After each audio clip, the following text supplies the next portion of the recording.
क्या सरकार इन तमाम भर्ती परीक्षाओं की जांच सीबीआई से कराने की मंशा रखती है ताकि पर्दे के पीछे बैठे असली गुनहगार मगरमच्छों के नाम भी उजागर होकर उनके विरुद्ध कार्रवाई हो सके? यदि हाँ तो कब तक, नहीं तो क्यों? क्योंकि आपकी पार्टी बैठिए, हो गया प्रश्न, उत्तर आने दीजिए। राजस्थान में नई सरकार बनने के बाद शुरू हुए विधानसभा के पहले सत्र में आरएलपी विधायक हनुमान बेनीवाल ने पेपर लीक को लेकर पहला सवाल पूछा। विधानसभा के प्रश्नकाल में पेपर लीक से जुड़े अहम मामलों को लेकर सवाल पूछते हुए बेनीवाल ने कहा कि दुर्भाग्य इस बात का है कि सत्ता में विराजमान बीजेपी ने पेपर लीक जैसे महत्वपूर्ण मामलों की जांच सीबीआई से करवाने की जगह पर एसआईटी गठन करके लीपापोती कर दी। जो पेपर लीक की घटनाएं हुई पिछले 5 साल के दरमियान, उससे पहले भी कोई नई बात नहीं, हमेशा राजस्थान शर्मसार हुआ।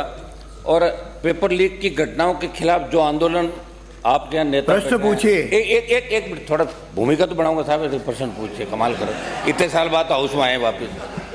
जैसे डॉक्टर साहब क्रोडीलाल जी आए, मैंने राठौड़ साहब, राज्यवर्धन जी बैठे लोकसभा के अंदर, इन्होंने भी रीट का मामला उठाया था। डॉक्टर साहब हमेशा आंदोलन करते थे और आपको इसका फायदा भी मिला।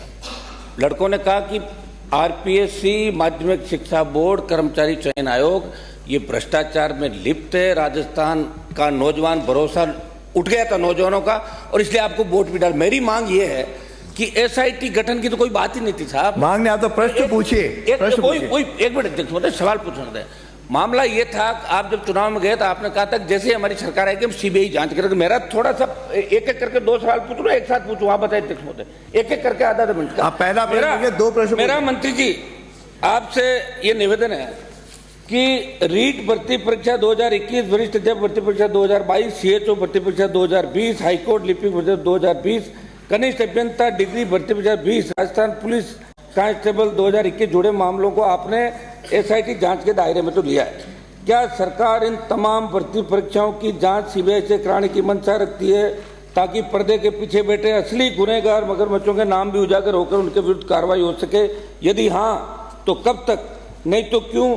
क्योंकि आपकी पार्टी, बैठिए, हो गया प्रश्न, उत्तर आने दीजिए। प्लीज, ये प्रश्न कहा ना साहब, लौटी चाहता है। आपकी पार्टी जब विपक्ष में थे वो आपके नेताओं ने सीबीआई जांच की मांग की थी, ये मेरा सवाल है। उन्होंने कहा कि मेरे द्वारा जब पेपर लीक के मामलों की सीबीआई से जांच करवाने को लेकर सरकार की मंशा जानना चाहा तो उसका कोई स्पष्ट जवाब मंत्री के पास था ही नहीं। बेनीवाल ने कहा कि पेपर लीक के दर्जनों मामलों की वजह से राजस्थान के मेहनतकश युवाओं के सपनों के साथ चोट हुई और युवा वर्ग ने इस मुद्दे को लेकर सरकार को चुनने में भागीदारी निभाई और उन्हें उम्मीद थी नई सरकार उनके साथ न्याय करेगी। लेकिन आज सदन में बीजेपी सरकार के जवाब ने यह स्पष्ट कर दिया कि वर्तमान सरकार भी पूर्ववर्ती कांग्रेस सरकार की भांति लीपापोती ही करेगी।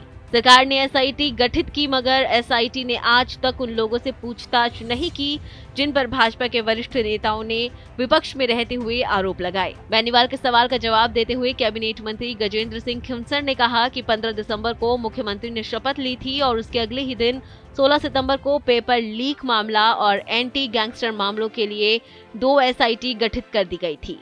उन्होंने कहा कि 2021 में पेपर लीक के 5 मामले थे, 2022 में 10 मामले थे और 2023 में पेपर लीक के 5 मामले हुए। हमारी सरकार के गठन के बाद 2 पेपर हुए जिनमें पेपर लीक की कोई समस्या नहीं आई है। उन्होंने कहा कि इस मामले में 32 मुकदमे दर्ज हैं और 615 लोग आरोपी गिरफ्तार हैं।